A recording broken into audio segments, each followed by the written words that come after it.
Hi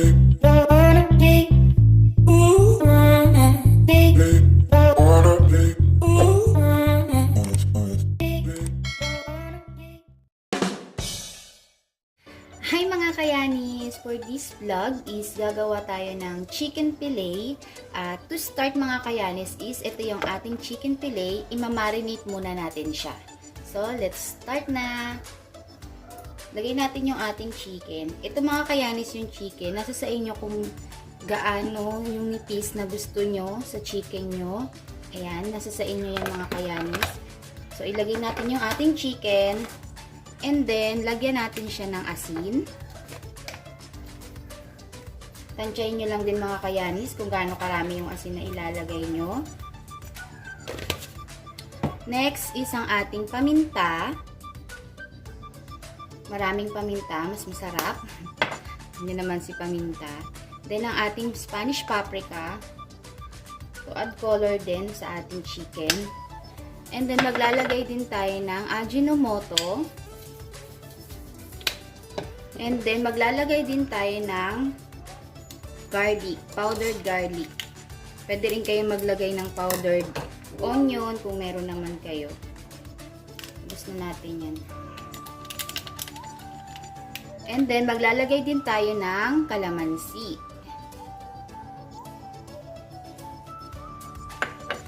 And then, maglalagay din ako ng kaunting patis. Tansyahin nyo lang mga kayanis ha. Tingnan nyo yung alat, kung anong alat na yung gusto nyo. And then, ngayon, imimix na natin yung ating chicken.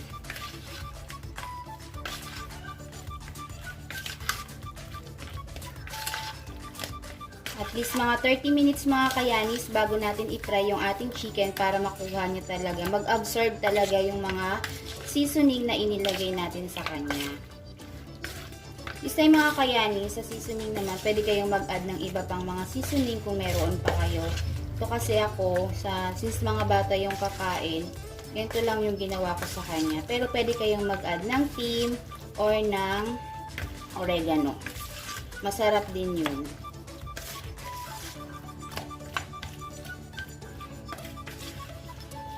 So yung mga kayani, hayaan na lang muna natin ito at least 30 minutes then bago natin iprito.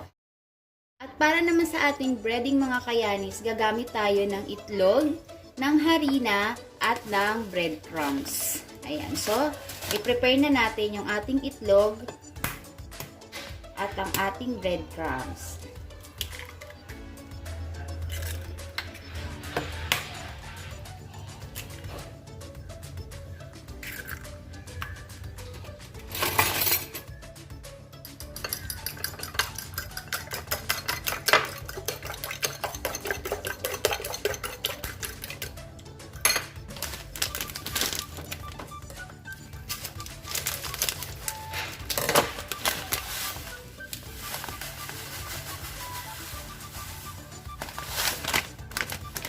So, ito mga kayanis yung mga kailangan natin. As you can see mga kayanis, hindi na tayo maglalagay ng timpla dito sa ating harina.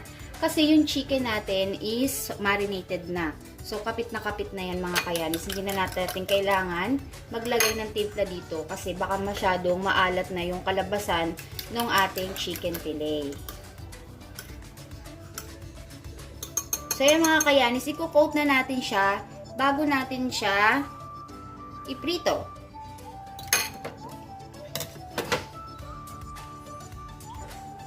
So, mag-try na tayong mag-coat mga kayanis. Ayan. Una, lagay muna natin siya sa ating harina. And then, yung isang kamay nyo is lagay nyo sa egg. Pang-egg naman siya. And then, the rest is dito naman tayo sa ating dry na hands para sa ating breadcrumbs. So, ganyan lang siya mga kayanis. So, mga kayanis, ginagawa ko to. Ini-stock ko lang siya sa ref para anytime na gusto ng anak kong kumain ng chicken fillet, meron lang kami naka-stock sa ref. Kaya minsan gumagawa talaga ako ng medyo marami. So, ganyan siya mga kayani. So, set aside na natin. Then, repeat lang natin yung process hanggang sa maubos yung ating chicken fillet. Importanteng ma-coat nyo siya ng maayos mga kayanis dito sa breadcrumbs para talagang crispy yung ating chicken fillet namin.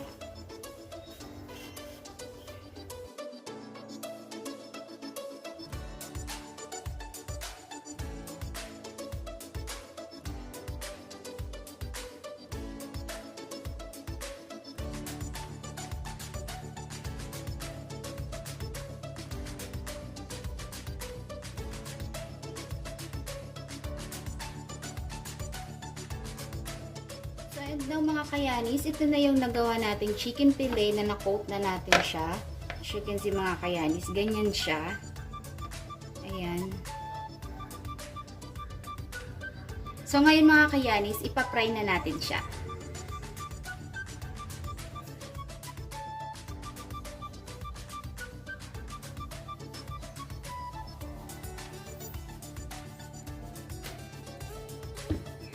Magpapainit lang tayo ng mantika and then ipiprito na natin yung ating fillet. So yung mga kayanis, medium na lang natin yung heat natin kasi mabilis masunog yung ating itlog. So kailangan alalay lang yung apoy habang nilalagay na natin yung ating chicken fillet. So ilagay na natin.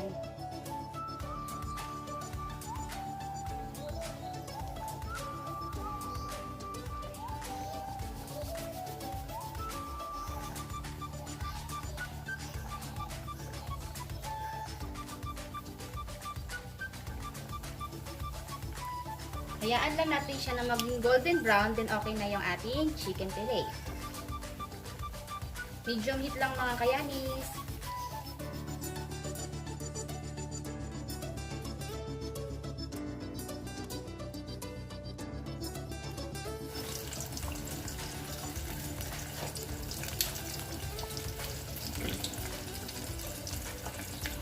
And daw mga kayanis, ito na yung naprito natin. At habang nagpiprito pa tayo ng iba, na parang pang-ulam namin, yung iba niya mga kayanis, di ba marami tayong nagawa, isinilagay ko siya sa isang container.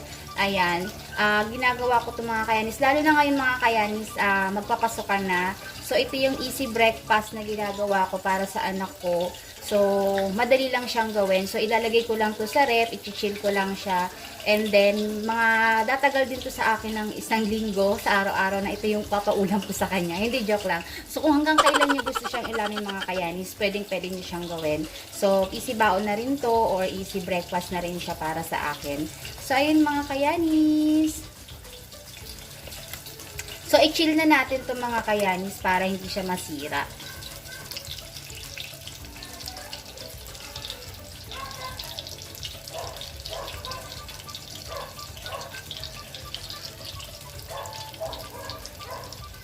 Ayan, lutong-luto yung loob niya mga kayanis at napaka-crispy niya.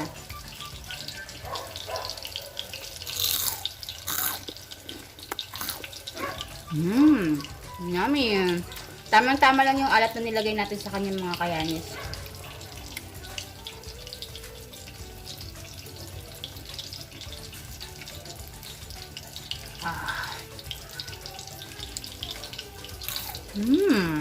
Up. Thumbs up.